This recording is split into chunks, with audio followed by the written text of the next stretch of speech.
둘, 셋. 안녕하세요. 오늘은 이렇게 훈남 두 분이 저희 그 입시 읽어주는 엄마를 찾아주셨어요. 그 대치동 영어학원 내부 고발자. 네. 제목이 굉장히 도발적이어가지고 그 제목에서 알 수 있듯이 내부 고발자라고 하니까 일단 학부모님들이 되게 좋아할 것 같아요. 사실 뒷얘기 좀 듣고 싶거든요, 학원. 근데 책을 요번에 내셨더라고요, 이 네네. 책을.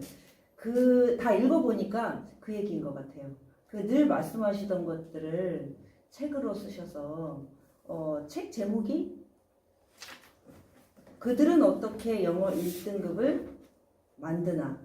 그들이 이제 선생님들이시죠. 네. 그래서 오늘 대치동 내부 고발자 운영자이시면서 이 책의 저자이신 두 분을 소개해드리겠습니다. 안녕하세요. 대치동에서 정영어학원을 운영하는 남기정입니다. 반갑습니다. 안녕하세요. 기영이고요. 대치동에서 정영학원 운영하고 대치동 내부 고발자 유튜브 채널 운영하고 있는 백시영입니다. 네. 이름을 두 번 말씀드리고 왔네요. 이 책을 유튜브를 통해서 이제 학부모님들하고 소통하신다고, 선생님들하고도 소통하신다고. 네, 선생님들이 많이 시청하세요. 저희 채널을. 시청자 중에. 예. 그 클래스를 운영하시나요? 저희가 이제 클래스박스라고 해가지고 네네네. 선생님들 우리 저희 어떻게 수업하는지 그리고 저희 생각 나누는 그런 매체도 있어요. 그래서 그걸 통해서 이제 소통을 하기도 하고. 네.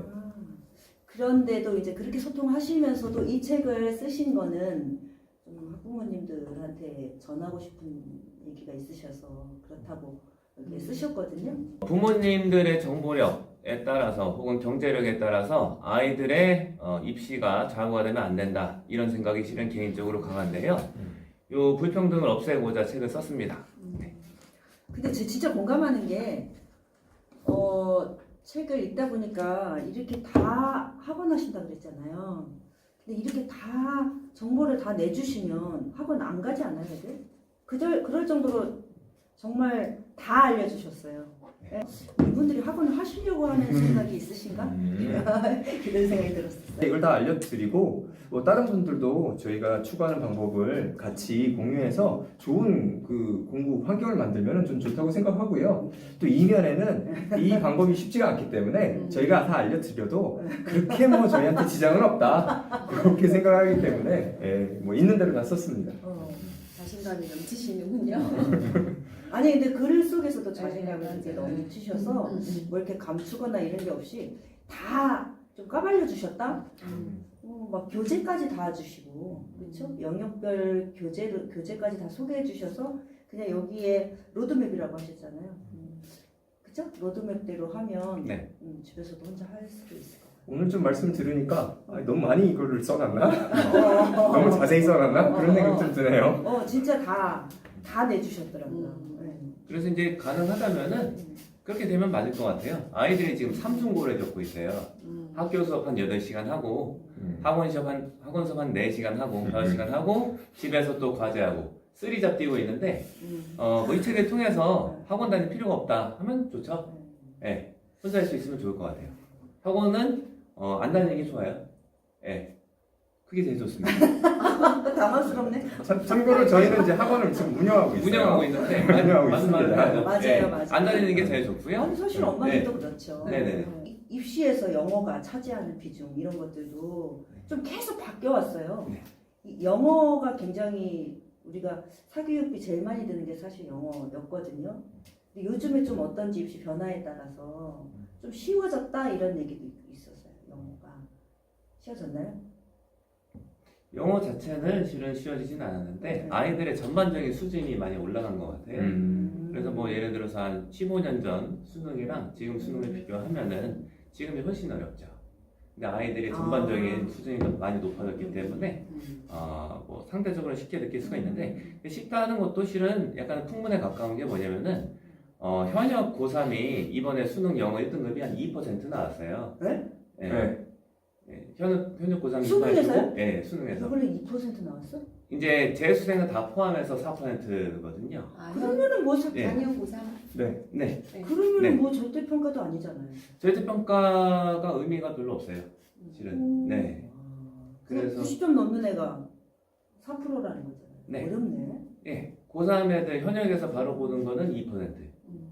그래서 뭐 중학교 때 영어를 끊는다 이런 말까지 많이 돌고 있는데 맞아요. 그거는 이제 현실성이 없는 얘기. 네. 애들이 그 수능 영어는 중3 때 끝내고 그냥 이제 절대평가니까 수능 영어 쉽다 이렇게 얘기를 해요. 근데 지금 이 영어 전문가분께서 얘기하는 거 들으니까 다 이제 수정을 해야 되는 얘기들이네요. 아 그래요? 2%밖에 재학생이 2%밖에 수능 1등급을 못 받았다는 건 좀 충격이네요. 그리고 이제 수능은 어떻게 뭐 1등급을 받는다고 하더라도 실은 이제 관건은 내신이잖아요. 네. 아직까지도 실은 수시의 영향력이 더 큰데 아이들이 이제 정시로 가면은 재수생이랑 붙어야 되니까 경쟁력이 좀 떨어지잖아요. 일반적으로는. 그러면 선생님 3명 중에서 대치동에서 3명 중 1명이 영어 1등급 맞는데 그 영어 공부에 대한 뭐 로드맵이라든지 그런 게 뭐 있을까요? 좀 어렸을 때라는 거는 이제 초등학생 기준으로 말씀드리면은 초등학교 특히 저학년부터 한 5, 6학년까지는 책을 많이 읽는 게 가장 기초가 되고요. 이 책을 많이 읽지 않고서 특정 수능 1등급을 바라기는 상당히 어려운 환경이 됐다. 근데 여기서 조심해야 될 거는 예전과 환경이 변한 거를 인지하시면 좋아요. 저희가 네네. 공부했을 때나 아니면 뭐 20년, 15년 전만 해도 우리 원장님께서 말씀하신 것처럼 이 문제가 쉬웠어요. 근데 요즘은 아이들의 수준이 높아지다 보니까 문제의 난이도가 같이 높아져가지고 그런 책을 많이 읽고 영어로 된 글과 익숙하지 않은 학생들은 힘들어지는 거예요. 저는 여기 첫 챕터에 대치동 엄마들이 이렇습니다.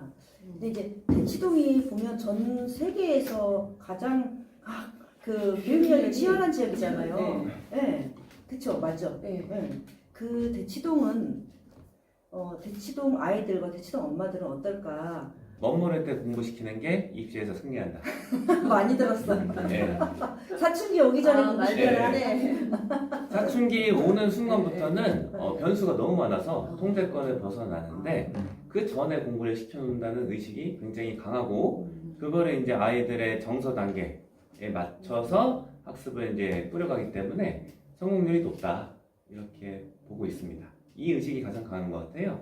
그러니까 이제 타 지역에서 학군지는 대체로 안 그렇긴 한데 타 지역에서는 초등이나 중등까지는 그냥 적당히 어느 정도 기본만 하다가 고등학교 때 돼서 열심히 하면은 입시에서 성공할 수 있다 이렇게 많이 생각을 하는데 대치동은 반대예요.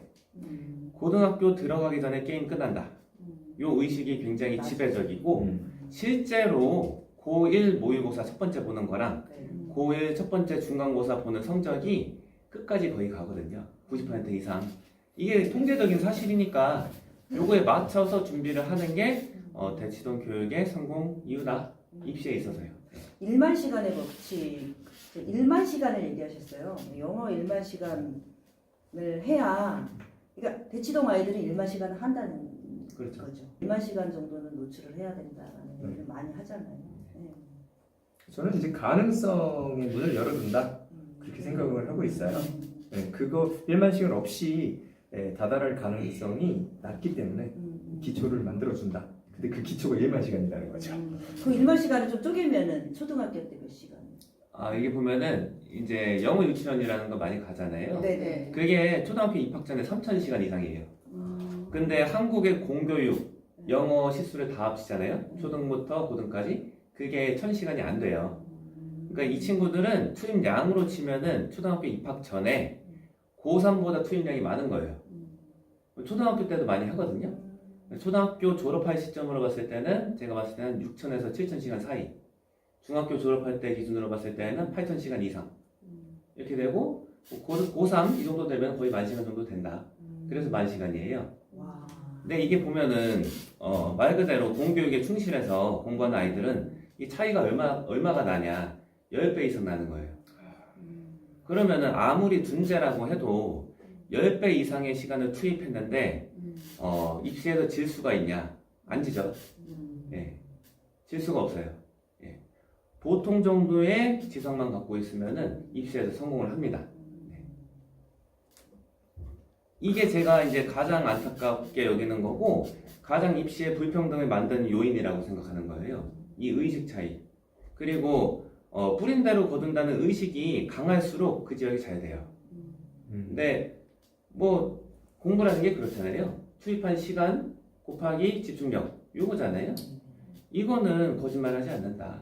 그래서 이게 실은 그들이 영어를 1등급 만드는 방법이다. 아, 이렇게 예, 생각할 수 있을 때 그럼 못 따라가요. 이제 영어를 좀 쪼개보면은 영역별로 이제 솔직히 보면 지금 현재 수능은 대부분이 독해 시험 아닌가요? 특히 말하기 영어 스피킹이 안 돼도 서울대 갈 수 있다. 네. 맞죠? 네. 근데 이제 지금 내신이나 수행평가나 뭐 비교과 활동 이렇게 학교에서 영어 관련해서는 말하기도 필요하고 에세이 쓰기도 필요하죠. 네. 그래서 영역별로 지금 입시에 맞춰서 고르게 공부할 수 있는 방법? 여기서 중요한 거는 말씀하신 대로 독해가 중요해요. 독해가 되면 다른 게 되는 거고 독해가 안 되면 다른 게 안 되는 시스템이에요. 시스템 자체가. 지금 우리 영어가. 예, 예. 그래서 학교에서 수행평가를 본다고 해도 아이들이 말하기를 해도 외워서 할 수도 있고 뭐 말하는 게 좀 어눌해도 다 점수를 딸 수 있는 시스템이에요. 아, 지금 내신에서. 네, 대부분은. 대부분이. 네. 그리고 뭐 글쓰기도 어떻게 도움을 받냐? 뭐 책을 많이 읽었으면 그 글쓰기 할 때 쓰는 그 문장이라든가 이런 것이 다 갖춰지게 되고 네. 그리고 실질적으로 이제 수행을 하게 되면은 시간을 주어져서 확인할 수 있고 또 도움을 받을 수 있는 그런 시간이 있기 때문에 아. 그 자리에서 바로 쓰는 경우는 드물어요. 음. 고등학교든지 중학교든지. 독해가 확실하게 기반이 돼 있으면 쓰기도 일정 부분 학교 교육과정 안에서 충분히 커버할 수 있다. 네. 말하기도 그렇죠. 발표 같은 것들도. 네. 저는 이거 보시면서 독해 부분에다가 굉장히 많이 할애를 하셨더라고요. 독해가 중요하다고 생각하셔서 그런지 네. 독해 부분. 근데 이제 독해가 지문 난도도 높고 그 난이도가 높은 학교들 보면은 지문이 굉장히 길어요. 깜짝 놀랐어요, 제가. 저희 분당에서도 좀 제일 센 중학교 내신 문제를 봤는데 진짜 지문이 뭐 중학생이 45분이죠. 시험 시간이. 네. 그리고 이거를 45분 안에 이 문제를 읽어내야 된단 말이야. 독해를 할 수 있는 방법들을 굉장히 여기다가 상세하게 이제 넣어 주셨는데 또 이렇게 선생님들 말씀 듣고 나서 읽으면 잘 읽히거든요. 솔직히. 그래서 좀 요점을 네. 얘기해 주시면 독해를 잘할 수 있는 방법, 긴 지문을 빠른 시간에 빨리 읽어낼 수 있는 요령 여기다 다 넣어 주셨는데 좀 한번 풀어봐 주세요. 지동에서 상위권 아이들은 수능 영어는 별로 관심이 없어요. 이거 다 1등급이에요. 변별력은 어디에 있냐면은 내신 영어에서 1등급이 나오냐 이런 게 그 상위권 아이들이 신경 쓰는 건데 내신 영어에서 실은 독해력이 더 중요해요. 왜냐면은 수능보다 훨씬 더 빨리 읽어야 돼요. 내신 영어를. 수능은 지문이 8쪽인데 내신 시험이 지문이 12쪽이에요. 근데 이거를 다 외워서 가면 되는 거 아니냐 이렇게 생각하시는 분들이 있는데 이것도 안 통해요. 왜냐? 지문을 바꿔놔요. 그래서 현장에서 아무튼 읽어야 되거든요. 그러면은 이렇게 빨리 읽어야 되는 시험에서 두각을 나타내는 애들이 다 어떤 애들이냐? 다 책을 많이 읽은 애들이에요. 특히나 뭐 어렸을 때 입시랑 직접적이지 않다고 사람들이 흔히 말하는 그 원서 있잖아요. 네. 동화책 이런 거 많이 읽은 친구들. 그 친구들이 빨리 정확히 읽어요. 근데 요거야말로 문제집으로 단기간에 절대 달성할 수가 없는 능력치다. 그래서 이게 실은 상위권들의 굉장히 큰 차이점이 이거예요. 독서의 힘이. 예, 독서의 힘.